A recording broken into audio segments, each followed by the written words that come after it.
Bonjour à toutes les personnes. J'espère que nous allons toutes bien par la grâce du Seigneur Jésus et que nous nous sommes bien réveillés ce matin. On bénit le Seigneur pour le soutien. On bénit le Seigneur pour l'encouragement qu'il est pour chacune d'entre nous. On bénit le Seigneur qui nous soutient malgré les temps difficiles. On bénit le Seigneur qui nous fortifie dans son amour. On bénit le Seigneur qui relève l'esprit froissé. On bénit le Seigneur qui relève ceux qui sont abattus. On bénit le Seigneur qui fortifie ceux qui sont découragés. On lui rend toute la gloire. On lui rend la gloire pour le soutien qu'il est pour chacune d'entre nous, pour la force qu'il est pour chacune d'entre nous. Et ce matin, nous allons partager sur c'est quoi un disciple de Christ. On va partager sur c'est quoi un disciple de Jésus. Parce que vous savez, mes bien-aimés, le Seigneur est venu faire des disciples en fait. Et nous allons essayer de voir à la lumière des Écritures c'est quoi un disciple en fait.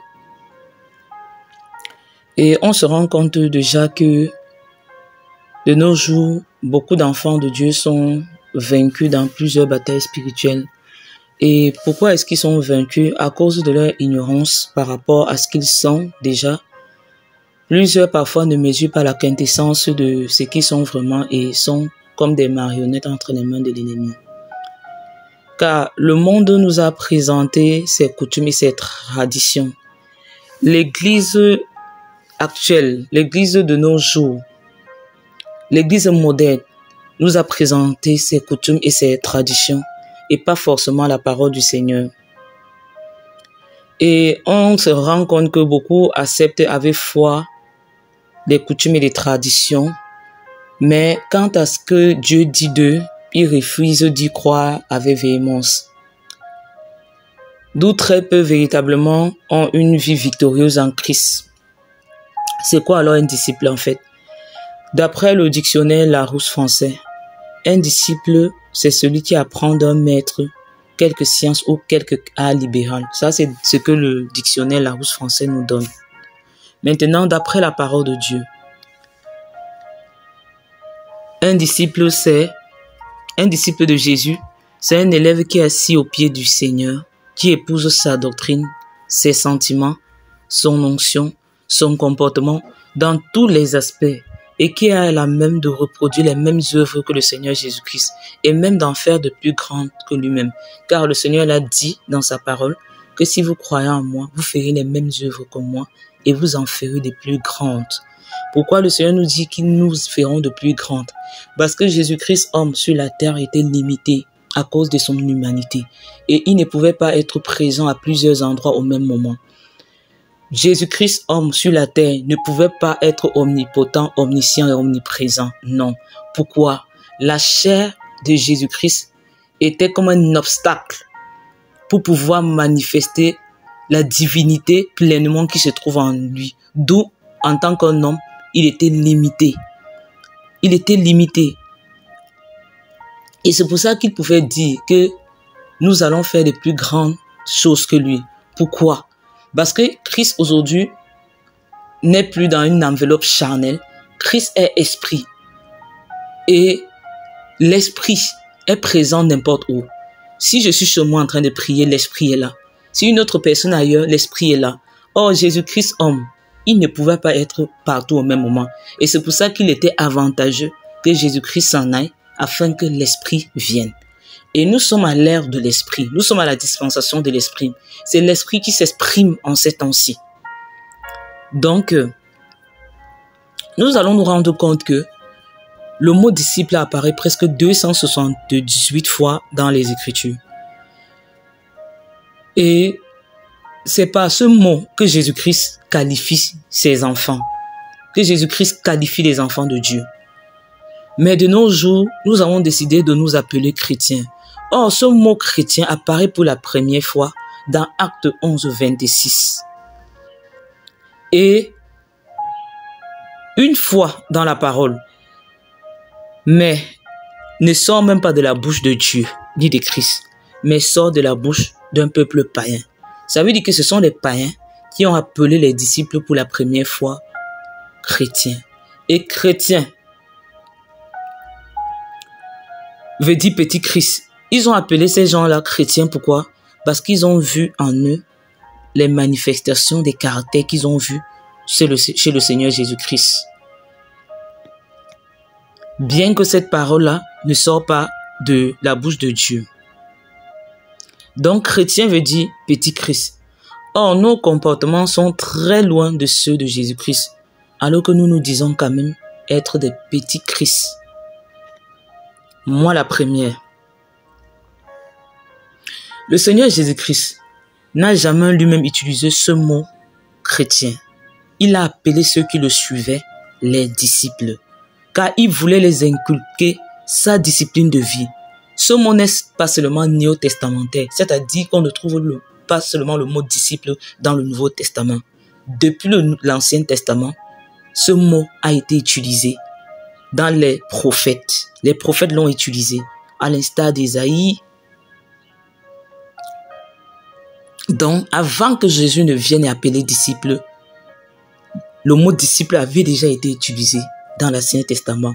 Et c'est pour ça que Ésaïe 8, 16 dit: enveloppe cet oracle, cette révélation parmi mes disciples. Parmi mes disciples. Voici une parole qui est donnée à Ésaïe et le mot disciple y apparaît. Et aussi, dans Ésaïe 54, Ésaïe va dire, le Seigneur va dire au travers de la bouche d'Ésaïe que, et Ésaïe lui-même va dire: le Seigneur, l'Éternel, m'a donné une langue exercée pour que je sache soutenir par la parole celui qui est abattu. Il l'éveille chaque matin, il éveille mon oreille pour que j'écoute comme écoute des disciples. Ésaïe 50, verset 4. Et de coutume chez les Juifs, les rabbins, c'est-à-dire les maîtres de la loi, avaient des élèves qui étaient assis à leurs pieds pour recevoir des enseignements, notamment les pharisiens et même dans la loi de Moïse. Car Paul est un grand pharisien, il peut le témoigner. Il va dire qu'il a été assis au pied de Gamaliel pendant 14 ans pour être instruit dans toute la loi juive. Donc Paul est un disciple de Gamaliel, qui est un docteur de la loi, pharisien de son état. Et on va se rendre compte également que Moïse était aussi un rabbin. Moïse était aussi un rabbin. Les maîtres de la loi avaient des élèves qui étaient assis à leurs pieds pour recevoir des enseignements, notamment les pharisiens. Et dans la loi, on voit le cas même de Moïse. Moïse avait Josué qui était toujours à ses côtés dans le but d'apprendre auprès de Moïse et dans le but de recevoir auprès de Moïse. Et certains prophètes également avaient des élèves qu'ils pouvaient enseigner dans le prophétique, à l'instar d'Élisée, qui était un disciple d'Élie. Élie était le maître d'Élisée. Et la preuve en est que Élie était le maître d'Élisée. La preuve en est que Élisée a reproduit Élie dans ses actions, dans sa puissance, dans son autorité en fait. Dans le but du maître, le but du disciple, c'est de devenir comme le maître dans son être et dans sa manière de faire. L'une des marques particulières de tous les disciples, c'est l'observation. Ils observent dans le but d'apprendre de leur maître. Et la position des disciples était une position assise. Tous les élèves de Jésus étaient assis. Ceci comme une marque d'humilité dans le but d'apprendre. Et si nous regardons à notre vie d'aujourd'hui, nos enfants, pour apprendre de leur maître, ils font comment? Ils sont assis sur des bancs. Les étudiants, pour apprendre de leurs enseignants, ils sont assis. Donc la position assise, c'est une position d'humilité. Et lorsque le Seigneur voulait partager, voulait enseigner ses disciples, il les demandait de s'asseoir. Ils prenaient place, ils écoutaient, ils observaient. Après avoir écouté et observé, le Seigneur les mettait dans le feu de l'action. Comme vous avez écouté, comme vous avez observé, faites aussi, je vois. Et le Seigneur les donnait l'opportunité de faire afin que lui qui était le maître, le grand rabbi, il les corrige. Souvenons-nous qu'il les a envoyés en mission. Ils sont rentrés. Ils étaient tellement contents du fait que les démons les ont été soumis. Et c'est là où le Seigneur va les corriger. Que non, ne soyez pas seulement contents du fait que les démons vous sont soumis, mais soyez contents parce que vos noms sont écrits dans le livre de vie. Souvenons-nous aussi que lorsque le Seigneur était sur la montagne de transfiguration, on a apporté un cas difficile à ses disciples. Ils n'ont pas pu délivrer ce cas. Et lorsque le Seigneur va arriver, il va dire, mais jusqu'à quand serai-je encore avec vous? Vous n'avez pas encore compris. Donc, lorsque le maître finissait de donner des enseignements théoriques à ses élèves, il les permettait d'aller sur le terrain pour pouvoir mettre en pratique les enseignements que lui, le maître, il les avait donnés. Et l'apôtre Paul nous dira qu'il a été assis pendant des années au pied de Gamaliel pour apprendre, car Gamaliel était un docteur de la loi, comme je venais de le dire. Cela se voit, je crois, dans le livre de... C'est dans quel livre de la loi, de la parole? Moi, j'ai pas noté tout le passage. Il va dire, au verset 2, de quel chapitre même, que je suis juif, né à Tars, en Cilicie, mais j'ai été élevé dans cette ville-ci et instruit au pied de Gamaliel dans la connaissance exacte de la loi de nos pères, étant plein de zèle pour Dieu, comme vous l'êtes tous aujourd'hui. C'est Paul qui dit. Donc, il nous rend témoignage comment pendant des années, il était assis au pied du Gamaliel dans le but d'apprendre. Donc, la particularité des disciples, c'est de reproduire leur maître dans tous les aspects.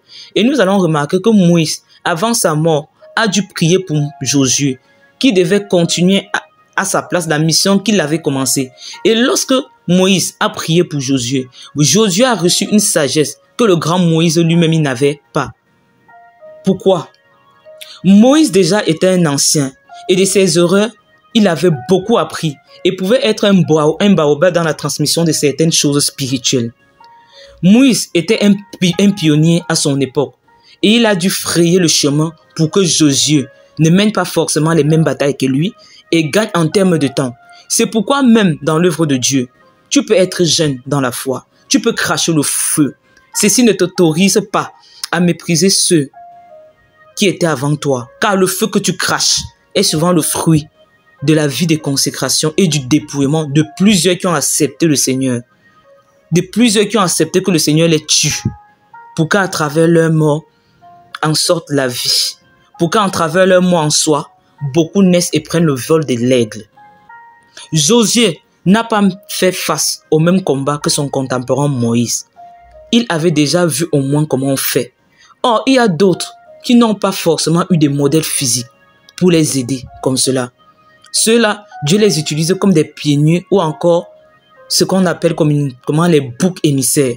Ceux-là sont ceux que le Seigneur presse pour que l'huile en sorte pour bénir les générations futures.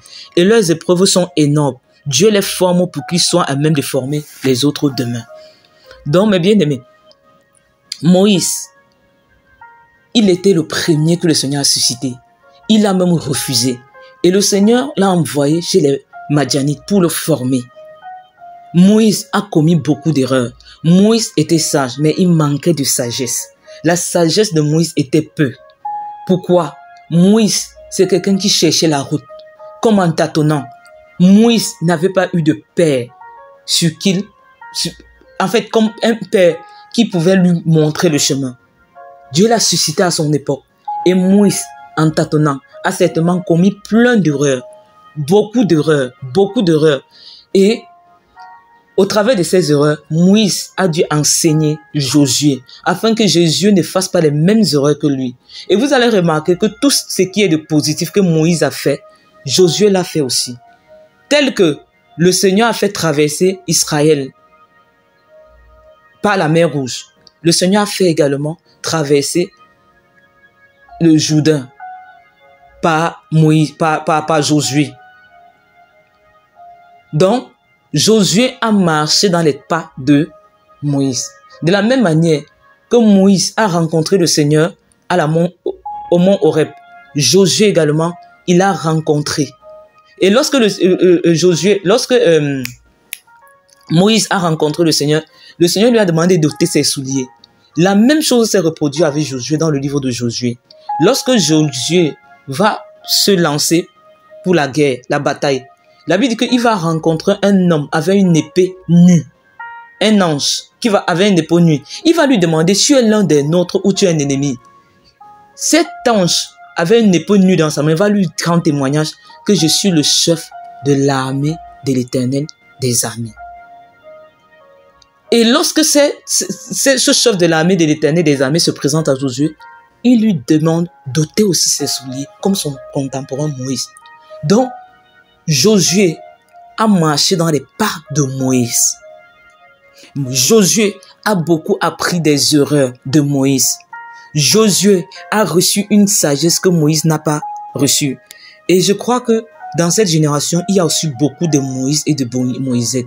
Des hommes et des femmes qui sont pleins de défauts et qui de leurs erreurs apprennent pour communiquer la sagesse à la génération future, de manière à ce que les erreurs qu'ils ont commises, la génération qui sont en train d'enfanter et d'engendrer ne commettent pas les mêmes erreurs. Et je vous assure, ces Moïse et ces Moïsettes sont souvent pleins de défauts, sont souvent pleins de manquements. Et si vous en constatez, priez pour eux afin que le Seigneur les aide. Parce que s'ils s'égarent, vous-même vous pouvez vous égarer.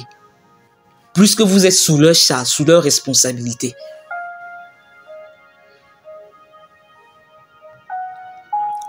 Donc, la formation de ces pères, de ces Moïse, de ces Moïsettes, c'est une formation rude. Ce sont souvent des personnes qui sont pleines d'incompréhension. Le Seigneur les ôte les choses. Le Seigneur les presse comme l'âge au point où ils deviennent comme Moïse. Ils ne savent même plus parler. Et le but de Dieu étant de leur donner un cœur en partage. Son cœur en partage. Pour qu'ils puissent agir comme Dieu dans leur caractère. Raison pour laquelle Dieu disait de Moïse qu'il était l'homme le plus doux et le plus humble de toute la terre. Pour que Dieu rende un tel témoignage de toi, il faut être mort en toi-même. Pour que Dieu rende un tel témoignage de toi, il faut qu'il n'y ait il faut pas qu'il y ait aucun grand orgueil dans ton cœur. Le Seigneur a rendu témoignage que Moïse était l'homme le plus patient, le plus doux. Oh Seigneur Jésus, ta grâce, le plus humble de la terre. Waouh! Pour que Dieu arrive à rendre un tel témoignage d'un homme, d'une femme. Ce sont des personnes qui ont été pressées. Moïse était instruit dans toute la sagesse égyptienne. Dieu l'a tellement pressé au point où Moïse pouvait dire, quand Dieu lui dit, va libérer mon peuple, il dit à Dieu, je ne connais pas parler. Moïse a dit, je ne sais pas parler. Envoie quelqu'un d'autre. Tellement, Moïse a vu que Dieu n'était pas son ami. Moïse a eu de la crainte pour Dieu. Au point où quand Dieu l'a envoyé, il a dit, Père, je ne connais pas parler. Moïse qui était rempli d'orgueil, qui était imbu de lui-même lorsqu'il quittait l'Égypte. Dieu l'a froissé au point où Moïse ne connaissait plus s'exprimer. Il a commencé à balbutier comme un enfant.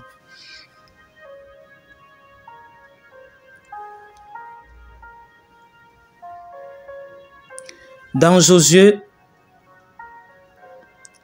la Bible dit, au verset 9, que le fils de Nom était rempli de l'esprit de Josué, le fils de Nom, était rempli de l'esprit de sagesse, car Moïse avait posé ses mains sur lui. Les enfants d'Israël lui obéirent et se conformaient aux autres que Yahweh avait donnés à Moïse. On se rend compte que Moïse a transmis par imposition des mains à Josué une sagesse que lui-même, homme de Dieu, n'avait pas. Mais que par ses épreuves, lui ont transmises. Pourquoi? La Bible dit que Moïse, il était instruit dans toute la sagesse égyptienne. Et la Bible dit dans le livre de Actes 7 que Dieu a pris, dans Actes 7, que Moïse était instruit dans toute la sagesse égyptienne.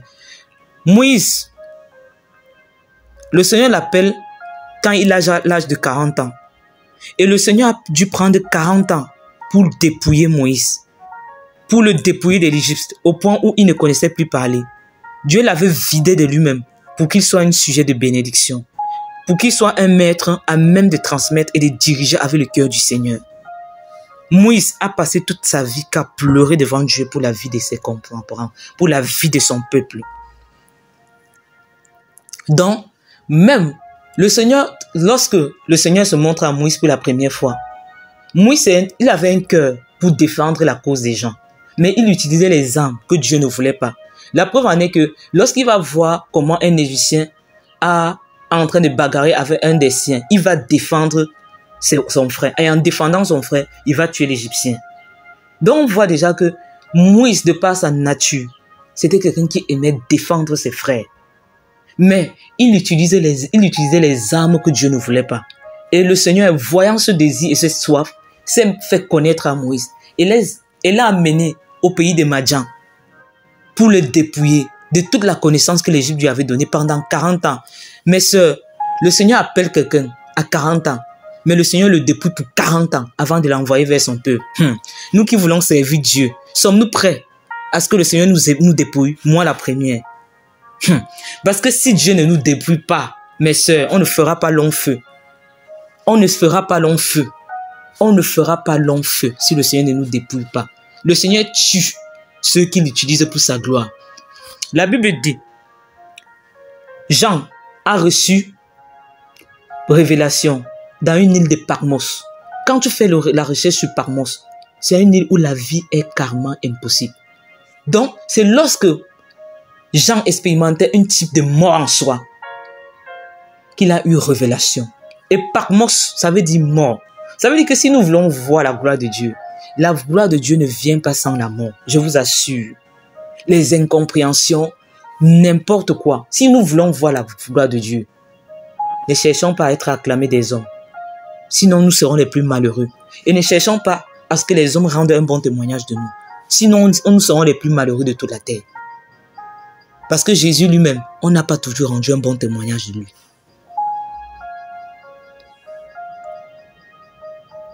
Dieu avait tellement vidé Moïse de lui-même. Et Moïse est devenu un sujet de bénédiction. Et un homme capable de diriger avec le cœur de Dieu. Il a passé toute sa vie à pleurer sur la vie de son peuple. Et lui aussi, en son temps, a été suscité par le Seigneur. Un temps d'apostasie terrible, un temps où les gens avaient carrément abandonné la parole de Dieu. Mais un jeune homme du nom d'Élisée a décidé de quitter l'école des fils des prophètes pour se jeter à la suite d'Élie. Pourquoi?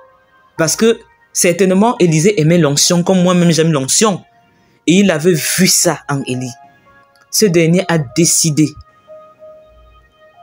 de le chasser. Élie a chassé Élisée plusieurs fois. Mais Élisée a refusé de quitter Élie. Pourquoi?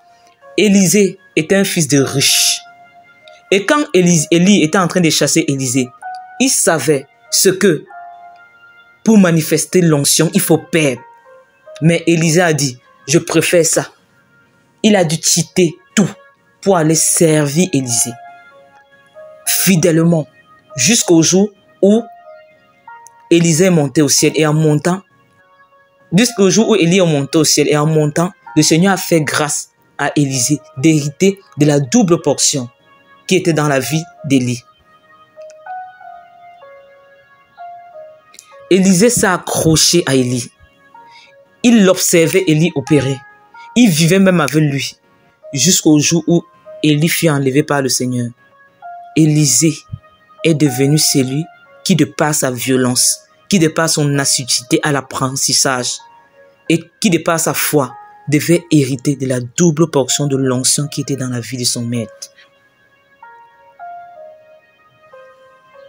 Que ce soit Josué, que ce soit Élisée, ils ont reçu du double de ce qui était dans la vie de leur maître à cause de leur soumission à leur maître, à cause de leur obéissance, à cause de leur observation. Ceci était sous la loi et sous la grâce, le même principe demeure. Car le Seigneur veut que nous manifestions sa vie au point de faire de plus grandes choses. Il ne veut pas que nous soyons dans la moyenne seulement avec lui. Mais il veut que nous soyons des disciples accomplis, c'est-à-dire comme le Maître lui-même. Jean 14, verset 12. En vérité, je vous le dis, celui qui croit en moi fera aussi les œuvres que je fais, et il en fera des plus grandes, parce que je m'en vais au Père, parole, déclaration de Jésus. Et quand le Seigneur dit en vérité, ça veut dire que la chose est arrêtée. Car Dieu parle une fois, une deuxième fois.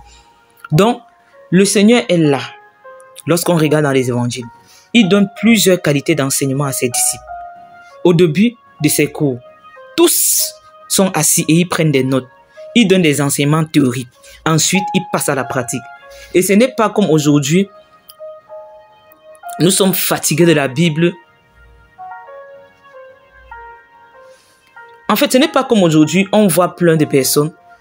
On est là, on écoute qu'enseignement théorie, enseignement théorie. Il n'y a pas d'enseignement pratique. Le Seigneur enseigne, mais quand il finit d'enseigner, il dit allez pratiquer ce que je vous ai enseigné. Ce n'est pas comme aujourd'hui où on n'a que des cours bibliques. Où tu as eu, si tu as une réunion avec un cœur blessé et tu retournes chez toi avec les mêmes blessures. Pas de don de révélation pour que tu saches qu'au moins le Seigneur est au courant de toi. Or, quand l'enseignant par excellence, Jésus-Christ, finissait son enseignement théorique, il démontrait toujours ce qu'il avait enseigné sur le plan pratique. Quand il finissait de donner les cours, il y avait des guérisons, il y avait des consolations, il y avait des restaurations, il y avait des résurrections. C'est pour cela que plusieurs personnes le suivaient et allaient à sa suite hors des synagogues, car ils ont fréquenté ces lieux depuis des années et rien n'a changé sur leur sort. Et une assistance au cours de Jésus-Christ et les problèmes sont résolus. Après plusieurs enseignements, le Seigneur permettait à ses élèves d'entrer dans le feu de l'action. Il leur donnait l'autorité d'aller libérer les vies qui étaient sous l'empire du diable. Et les résultats étaient magnifiques. Ceux-mêmes qui étaient ses étudiants étaient étonnés des manifestations de sa puissance et pouvaient revenir rendre témoignage de ce qui se passait dans les missions qu'il faisait. Ils ont suivi nettement les traces du Maître. Et nous alors, génération d'aujourd'hui, quels sont les pas de celui que nous suivons? Sommes-nous des disciples de Christ ou disciples d'une assemblée locale? Nous attachons-nous à la parole de Dieu ou à nos coutumes et à nos traditions? Chacun de répondre dans son cœur. À l'école du disciple, il y a un temps pour tout. Un temps pour s'asseoir et observer. Un temps pour prendre note. Un temps pour vivre. Un temps pour assimiler les notes. Mais aussi un temps pour le disciple de Christ de passer à l'action. Est-ce que tu as suivi ce carnaval du Seigneur Jésus-Christ?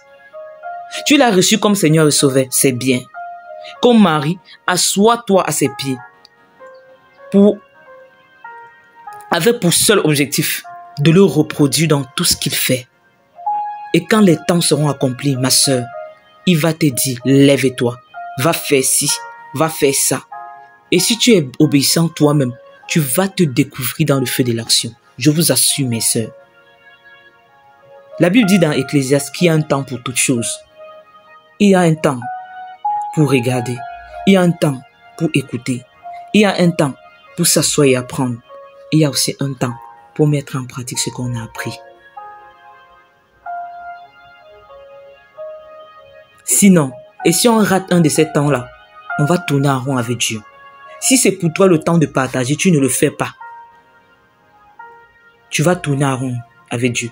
Si c'est pour toi le temps d'écouter, tu n'écoutes pas. Tu ne vas non plus pas porter du fruit. Si c'est le temps pour toi de prendre les notes et tu ne prends pas, tu ne vas pas porter du fruit. Si c'est le temps pour toi d'attendre et tu veux te lever, tu ne vas pas porter les fruits qui soient agréables au Seigneur.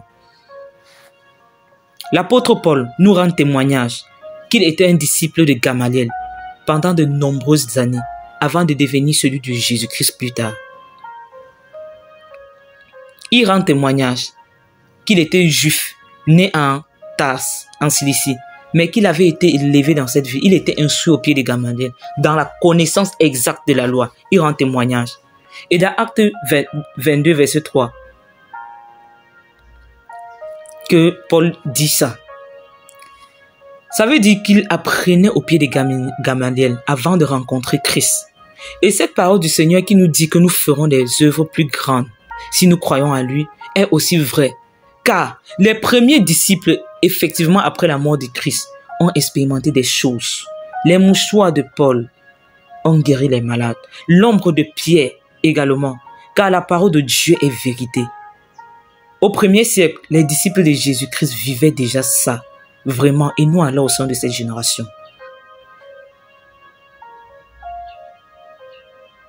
Le Seigneur veut que nous soyons des disciples qui copient le Maître dans tout, dans l'être, mais aussi dans le faire.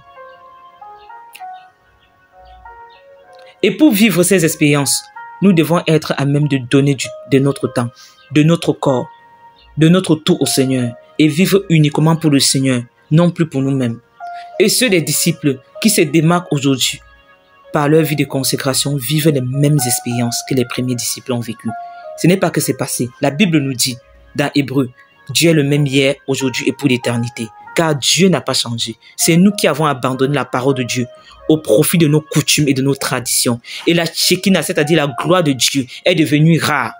Car le disciple de Christ doit se soumettre aux exigences du Maître.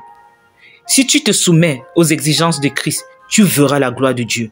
Le temps maximum que le Seigneur utilise pour produire un véritable disciple, c'est de 3 ans pour celui qui a étudié à l'école du Seigneur.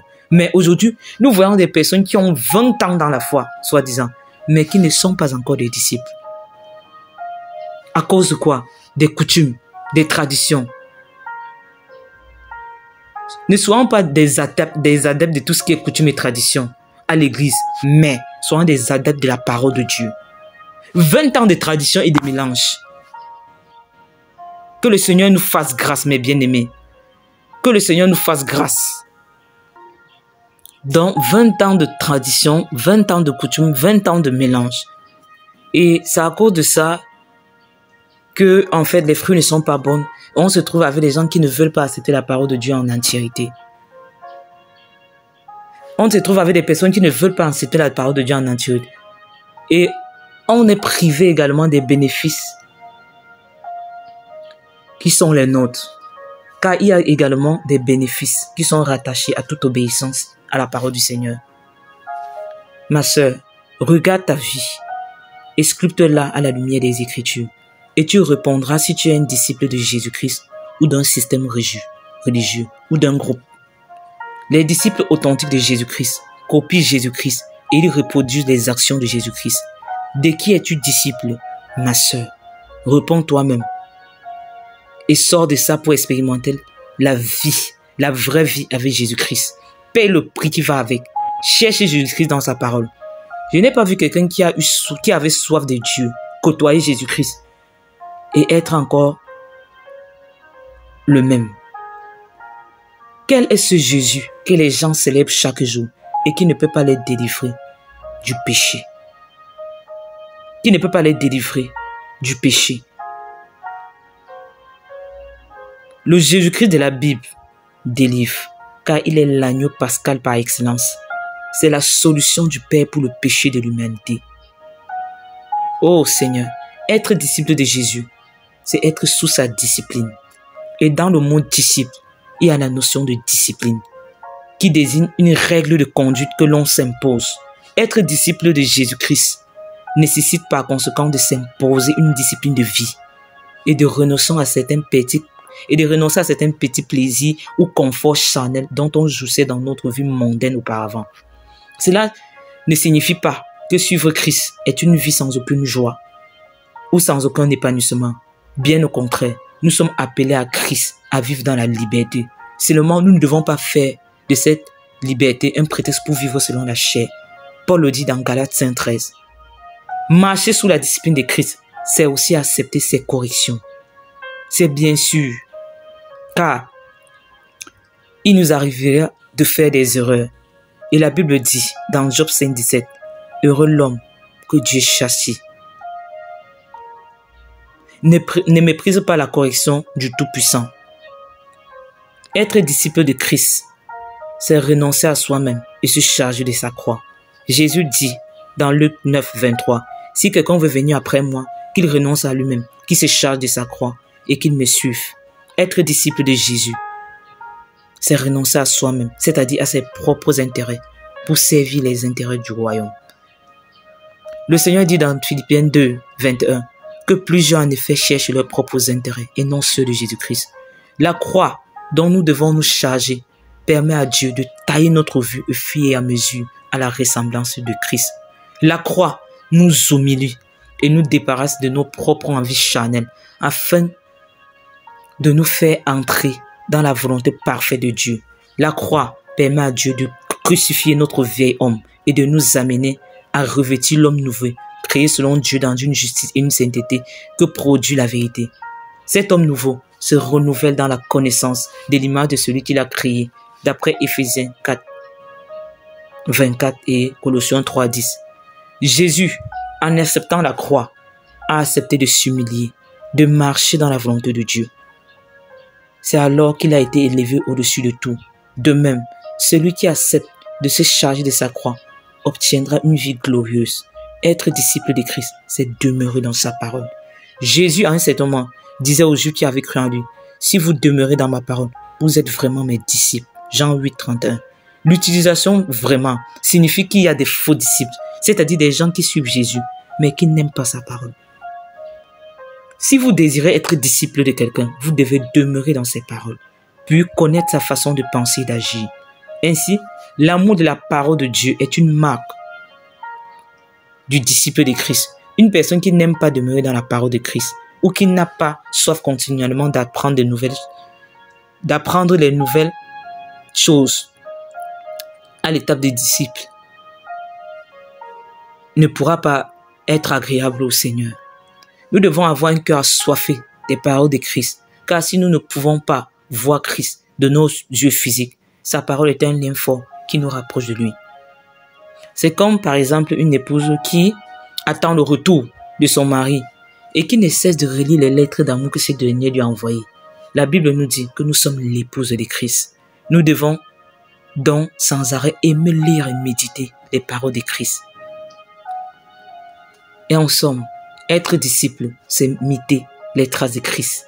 Si nous nous appelons chrétiens comme d'autres, comme les parrains nous ont baptisés, et que notre vie est un mauvais témoignage, alors notre vie ne glorifie pas Dieu et nous pouvons être pour les autres une occasion de chute.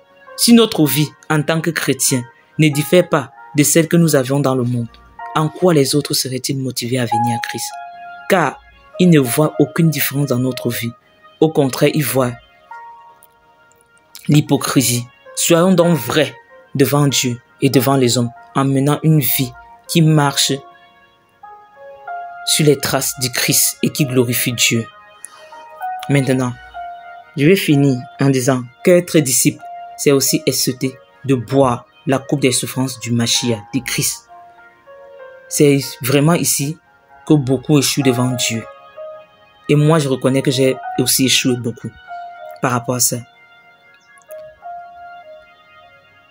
Être disciple, c'est accepter de boire la coupe des souffrances de Christ. Et j'ai dit que c'est vraiment ici que beaucoup échouent devant le Seigneur. Ils veulent de la gloire sans passer par Gethsemane. Ils veulent la résurrection, mais ils refusent la mort. Ils veulent l'onction, mais ils refusent que Dieu les presse comme des olives pour que lui en sorte.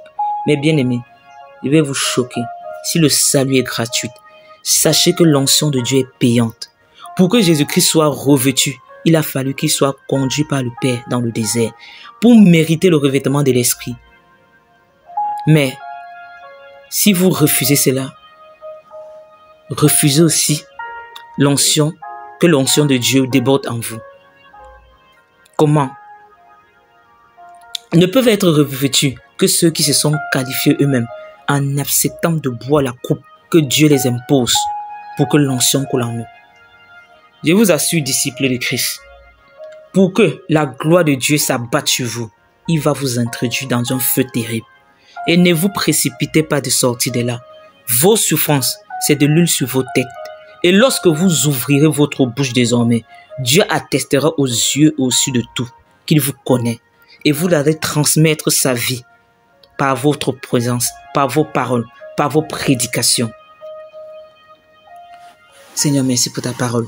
Je crois que j'ai fini et on va prier.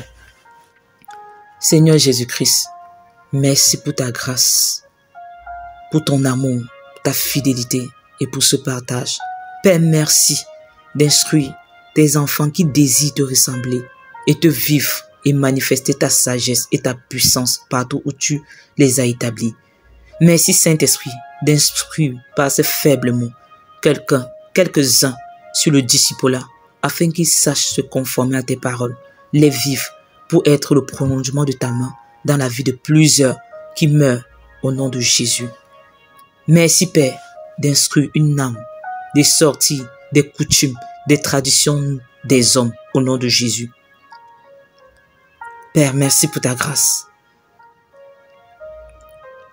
Il y a une personne, quand tu seras en train d'écouter en fait, le Seigneur va ouvrir tes oreilles spirituelles comme il a fait pour Ésaïe, pour que désormais tu sois attentif à tout ce qu'on te donne comme enseignement et tu sois prêt à vérifier à la lumière des Écritures. Et tu ne dois plus tout avaler. Tu deviendras comme un Béréen. Tu auras la culture de vérifier. Et en cherchant la parole, dans la parole, le Seigneur va t'éclairer tellement, au point où tu vas commencer à réaliser que tu as tellement perdu du temps dans des coutumes et des traditions des hommes. Il y a également une autre personne. Quand tu vois certaines personnes parler de Jésus, tu sens qu'il te manque quelque chose. Et le Seigneur te dit, vérifie. Et tu verras qu'il te manque quelque chose. La base de ta foi a été faussée. Ton baptême également. Et pour arriver à ce que ces personnes manifestent, va vers eux. Demande-les. Demande-les et ces personnes te diront quoi faire. Rapproche-toi d'eux et applique ton cœur à obéir à la parole de Dieu.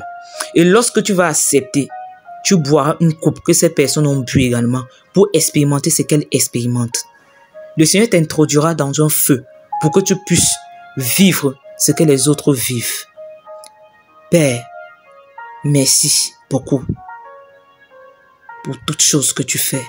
Reçois encore l'honneur, Père éternel. Seigneur Jésus, je viens te recommander toutes tes filles disciples, tes femmes disciples, des mamans disciples. Seigneur Jésus, donne-les, Seigneur, de te ressembler dans l'être et dans le faire. Père éternel, donne-les d'être doux et humbles de cœur, car tu l'es. La preuve en est que tu as tout créé, mais on ne te voit pas. Seigneur, nous voulons te ressembler par nos comportements, par notre attitude, par notre façon de parler, par notre façon d'agir. Père éternel, viens nous perfectionner où nous sommes imparfaits, afin que nous soyons des véritables disciples authentiques, afin que nous soyons à même de dire aux hommes, sans broncher, de nous reproduire, comme Paul pouvait dire, soyez mes imitateurs, comme je le suis de Jésus-Christ homme. Lorsque Paul parle qu'on limite, il n'est pas en train de parler du côté divin. Oh, Yahweh, Adonai Jésus, tu as vaincu Satan, non pas en tant que Dieu, mais en tant qu'un homme spirituel. Ça veut dire que nous, en tant que des femmes spirituelles, nous pouvons vaincre l'ennemi de nos âmes en nous appuyant sur toi, Père éternel. Paul pouvait dire à ses fils que ce que vous avez entendu, ce que vous avez vu, ce que vous avez reçu de moi, faites-le et Dieu sera avec vous. Seigneur, donne-nous, Seigneur, de t'obéir au point où nous pouvons dire aux enfants que nous engendrons de faire ce que nous faisons et le Seigneur sera avec eux. Seigneur, garde-nous dans l'humilité, Père. Apprends-nous à nous asseoir dans ta présence, à ne pas être dans l'agitation. Père, tu pourrais dire à Marie qu'elle a choisi la bonne part en étant assise à tes pieds pour que tu ôtes toute forme de rébellion dans son cœur. Et tu pouvais dire à Marthe qu'elle s'agite pour beaucoup de choses. Permets-nous de ne pas être dans l'agitation. Permets-nous de ne pas être dans l'agitation. Donne-nous de nous asseoir à tes pieds, Père. Ô Seigneur Jésus, au nom de Jésus, reçois toute la gloire. Passez une très bonne journée, mes sœurs, et soyez bénis au nom de Jésus.